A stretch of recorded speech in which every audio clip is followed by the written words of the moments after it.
끝으로 너희가 주 안에서와 그 힘의 능력으로 강건하여지고 마귀의 간계를 능히 대적하기 위하여 하나님의 전신갑주를 입으라. 우리의 씨름은 혈과 육을 상대하는 것이 아니요 통치자들과 권세들과 이 어둠의 세상 주관자들과 하늘에 있는 악의 영들을 상대함이라. 그러므로 하나님의 전신갑주를 취하라. 이는 악한 날에 너희가 능히 대적하고 모든 일을 행한 후에 서기 위함이라. 그런즉 서서 진리로 너희 허리띠를 띠고 의의 호심경을 붙이고 평안의 복음이 준비한 것으로 신을 신고 모든 것 위에 믿음의 방패를 가지고 이로써 능히 악한 자의 모든 불화살을 소멸하고 구원의 투구와 성령의 검 곧 하나님의 말씀을 가지라. 모든 기도와 간구를 하되 항상 성령 안에서 기도하고 이를 위하여 깨어 구하기를 항상 힘쓰며 여러 성도를 위하여 구하라.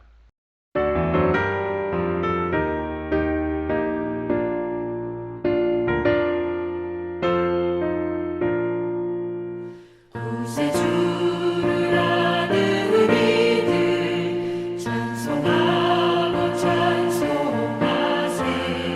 마음과 뜻과 힘 다하여 경배드리세. 주를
지난주에 이어 요한복음 4장 20절부터 살펴보도록 하겠습니다. 20절과 21절입니다.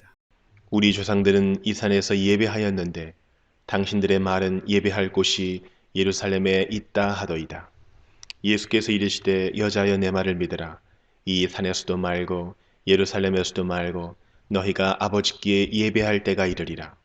지난 시간에 이 사마리아 여인이 예수님과 대화하던 중에 그녀의 마음이 유대의 한 청년으로만 여겼던 예수님을 이제 주님 내가 보니 선지자로서이다 라고 고백하는 데까지 가는 것을 보았습니다. 그러나 예수님을 선지자 거기까지만 알고 고백하는 것에 멈추면 안 됩니다. 더 나가야 합니다. 그리고 오늘 본문에 이 여인은 예수님이 선지자로 알고 예배에 관한 질문을 예수님께 하는 것을 볼 수 있습니다. 20절에 여인이 우리 조상들은 이 산에서 예배하였는데 당신 유대인들의 말은 예배할 곳이 예루살렘에 있다 하더이다 라고 질문합니다. 본문에 이 산은 사마리아 부근에 있는 그리심산을 가리키는데 이 그리심산은 축복의 산이라는 의미를 가지고 있습니다.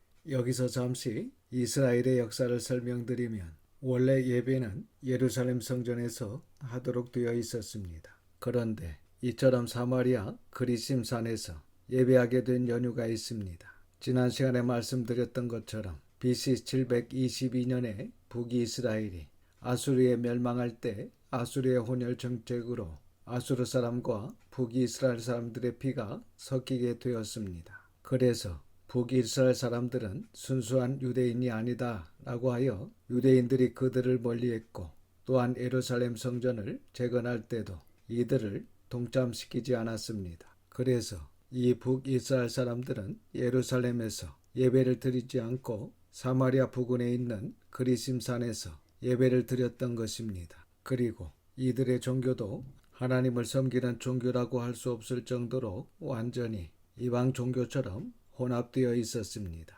그러니까 이 사마리아 사람들은 민족의 피만 이방인과 섞인 것이 아니고 사상, 종교, 신앙까지 이방 종교와 혼합되어 그리심산에서 예배를 드리고 있었습니다. 그리고 정통파 유대인들은 역시 예루살렘 성전에서 예배가 드려지고 있었습니다. 이렇게 하나님께 예배 드리는 처소가 두 곳이 되어버린 것입니다. 그래서 이 여인은 지금 예수님께 어디서 예배를 드려야 진짜 예배가 됩니까? 라고 묻고 있는 것입니다. 이것을 봤을 때 이 여인의 관심은 실제로 하나님께 있었고 예배에 있었다는 것을 알 수 있습니다. 그러니까 이 여인은 예수님을 선지자로 알아보자마자 제일 먼저 진짜 바르게 예배하려면 어떻게 해야 됩니까? 이렇게 질문한 것입니다. 이것은 이 여인이 힘들게 살고 있었지만 이렇게 영적인 것에 신령한 것에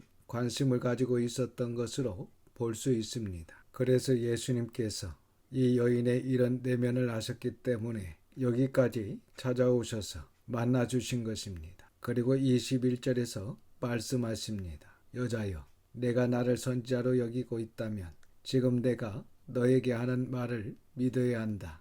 예배는 이 산도 아니고 예루살렘도 아니다. 즉 예배는 장소가 중요한 것이 아니다. 너희가 아버지께 예배할 때가 이르게 될 것이다 라고 하십니다. 그러니까 예배의 중요한 것은 예배의 대상이라는 것입니다. 예수님께서 거기에 대해서 명확히 말씀을 하십니다. 아버지께, 즉 구약에 계시는 그 하나님 스스로 계시고 전지전능하시고 무소부재하시고 영원히 변하지 않으시는 아버지 하나님, 그분께 예배할 때가 이르게 될 것이다. 그리심산이냐 예루살렘이냐가 중요한 것이 아니라 참되신 아버지 하나님께 예배할 때가 온다고 하는데 그 예배할 때는 어느 때입니까? 이때는 예수 그리스도께서 십자가에서 죽으신 때를 말씀하시는 것입니다. 예수님께서 십자가에서 죽으신 때에 어떤 일이 일어납니까? 성소와 지성소 사이에 있는 휘장이 찢어졌습니다. 그동안 아무도 하나님께서 계시는 지성소에 들어가지 못하고 7월 10일 속죄일에 1년에 한 번 대제사장만이 휘장으로 가려진 지성소에 들어가 모든 백성들의 죄 용서함을 받았습니다. 그러나 예수님께서 십자가에서 죽으실 때 성소와 지성소의 휘장이 찢어졌기 때문에 이제는 대제사장이 필요 없이 하나님이 계시는 지성소에 누구나 들어가 예배할 수 있는 것처럼 누구든지 예수 그리스도의 십자가를 통해 보혈로 죄 용서함을 받은 자는 여호와 하나님을 아버지라 부르며 예배할 수 있게 되었습니다. 구약의 짐승을 제물로 드리던 제사에서 새로운 예배의 때가 십자가에서 예수 그리스도의 죽으심으로 인해서 열렸다는 말씀입니다. 그래서 예배의 때라는 것은 과거의 동물로 제물로 드리던 예배의 때와 다른 예배를 말씀하시는 것입니다. 우리가 구약의 율법을 살펴보았던 것처럼 예수님께서 오셔서 배한 것이 있고 배하지 않은 것이 있고 더 강화된 것이 있습니다. 배한 것 중에 대표적인 것이 제사법입니다. 짐승의 피로 제사하던 시대가 구약의 시대였는데 이제는 예수님의 십자가의 시점으로부터 예수님의 피로 예배하는 새로운 시대가 열리게 된 것입니다. 22절입니다. 너희는 알지 못하는 것을 예배하고 우리는 아는 것을 예배하노니 이는 구원이 유대인에게서 남이라. 성경을 보면 예수님께서 전통에 관한 것을 책망하시는 부분들이 있는데 정통이 잘못되었기 때문에 책망하시는 것입니다. 무조건 유대인의 전통을 싫어하시고 사마리아 전통을 인정하시느냐 할 때에 그렇지 않습니다. 지금 사마리아 전통에 대해 아예 언급할 가치조차 느끼지 못하고 계십니다. 그래서 너희 사마리아는 알지 못하는 것을 예배한다고 단호하게 말씀하십니다. 혼합된 사마리아인의 예배와 종교에 대해서 확고한 입장을 가지고 계십니다. 어떤 사람들은 무조건 전통을 비판하면서 비전통으로 가버리는 그런 건강하지 않은 모습을 보게 됩니다. 그러나 지금 예수님께서는 사마리아 예배는 예배도 아니라는 말씀을 하시는 것입니다. 그리고 우리는 예루살렘 성전을 중심으로 예배 드리고 있는 유대인들은 아는 것을 예배하노니 이는 구원이 유대인에게서 남이라고 하십니다. 그러니까 이 유대인들도 잘못되었지만 하나님께 예배 드린다는 것을 알고 있고 그리고 이 은혜와 구원이 유대인에게서 이어져 간다는 것입니다. 이 유대인들이 잘못되었지만 그래도 구원이 곧 예수 그리스도께서 유대에 오시게 되었고 유대인들인 예수님의 제자들로 하여금 구원이 우리에게까지 전해오게 된 것을 보게 됩니다. 23절과 24절입니다. 아버지께 참되게 예배하는 자들은 영과 진리로 예배할 때가 오나니 곧 이때라. 아버지께서는 자기에게 이렇게 예배하는 자들을 찾으시느니라. 하나님은 영이시니 예배하는 자가 영과 진리로 예배할지니라. 이 여인은 예배의 공간인 장소가 중요하다고 생각하고 예수님은 예배의 대상과 예배의 태도가 중요하다고 말씀하시고 계십니다. 예배의 대상은 선하고 참되신 하나님 아버지께 예배를 드려야 한다고 말씀하십니다. 여러분, 흔히 사람들이 예배를 본다고 하는데 사실 예배를 본다고 하면 안 됩니다. 보는 것은 내 중심이 됩니다. 나를 위해서 예배하는 것이 아닙니다. 그래서 예배는 구경하러 온 것이 아니라 내가 직접 드리는 것입니다. 어떤 사람은 예배 드리는 것이 자기 자신을 위해서 마음의 안정과 평안을 위해서 드린다고 합니다. 이것은 미신적인 마음이요 잘못된 생각입니다. 그래서 예배의 대상이 명확해야 합니다. 예배는 아버지 하나님께 드리는 것입니다. 그리고 23절을 계속해서 보시면 아버지께 참되게 예배하는 자들은 영과 진리로 예배할 때가 오나니 당시 예수님께서 말씀하시는 그때는 때가 오나니 이렇게 미래가 되지만 지금은 예수님의 십자가의 죽으심으로 새로운 시대가 왔기 때문에 신약의 성도인 우리에게는 이미 과거가 됩니다. 그래서 오늘 우리는 영과 진리로 예배를 드려야 합니다. 건물과 장소에 의해서 예배가 이루어지는 것이 아니라 영과 진리로 예배를 드려야 합니다. 그럼 영과 진리는 무엇입니까?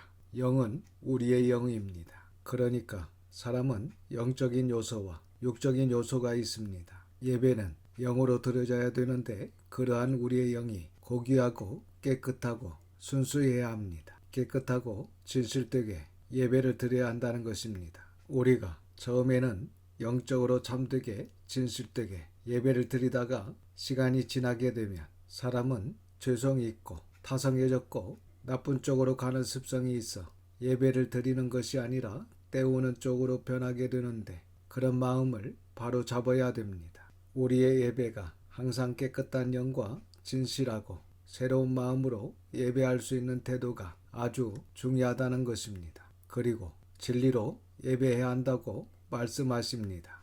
여기서 진리는 하나님의 말씀입니다. 그러니까 예배는 어떤 감정으로 드리는 것이 아니라 분명하고 명확한 진리인 하나님의 말씀으로 예배를 드려야 합니다. 예배 드릴 때 하나님의 사랑을 느끼고 평안을 느낄 때도 있습니다. 그러나 그것에만 마음에 두면 안 됩니다. 정확한 진리의 말씀, 하나님의 말씀으로 예배를 드려야 합니다. 그리고 토요일은 일찍 모든 일을 마치고 주일을 위해서 그리고 예배와 성도의 교제를 위해서 기도하며 준비해야 합니다. 회개할 것은 미리 회개하고 주일에는 기쁨과 감사로 주일을 지키며 온전한 예배를 드리기 위해서 주실 말씀을 한 번이라도 더 읽고 묵상하고 기도해야 합니다. 그리고 말씀을 전하는 설교자를 위해 성경 공부를 인도하시는 분을 위해 그리고 그 말씀을 받는 나 자신을 위해서 기도해야 합니다. 그리고 주일에는 예배 준비가 다 되면 조용히 앉아서 말씀을 다시 한번 읽으며 예배와 하나님의 임재를 위해서 기도해야 합니다. 그리고 예배와 교회의 모든 일정을 마치면 이제 자유다 하면서 이 사람 저 사람을 만나며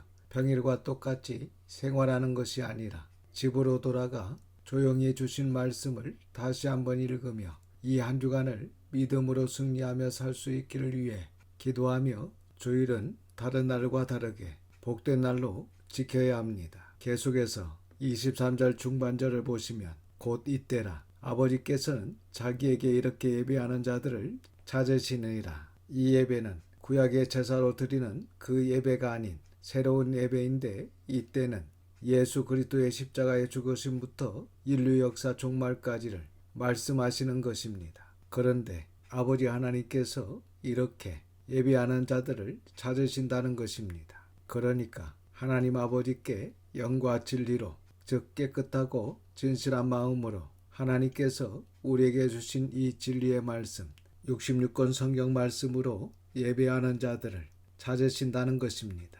지금도 하나님께서 전 세계에 있는 모든 교회에서 예배를 드리는데 이렇게 예배하는 교회를 이렇게 예배하는 성도를 찾고 계신다는 것입니다. 그런데 주일 예배가 뭐 중요하냐 하며 삶의 예배가 중요하지 하는 사람도 있고 또 우주적 예배가 중요하지 지구의 예배가 중요하냐 하는 사람들도 있습니다. 이건 잘못된 생각입니다. 주일 예배가 있어야 삶의 예배가 있는 것이고 지교회가 있어야 우주적 교회가 있는 것입니다. 그리고 얼마 전까지 있었던 코로나로 인해 지금도 교회에 오지 않고 영상으로 예배를 드리는 사람들도 있습니다. 그래서 사실 이 일로 인해 많은 교회들이 없어지고 성도들은 신앙을 버리는 일들을 보게 됩니다. 앞으로 이보다 더 큰 환란이 올 텐데 그때는 우리의 온전한 신앙으로 온전한 예배를 드리는 성도가 얼마나 될까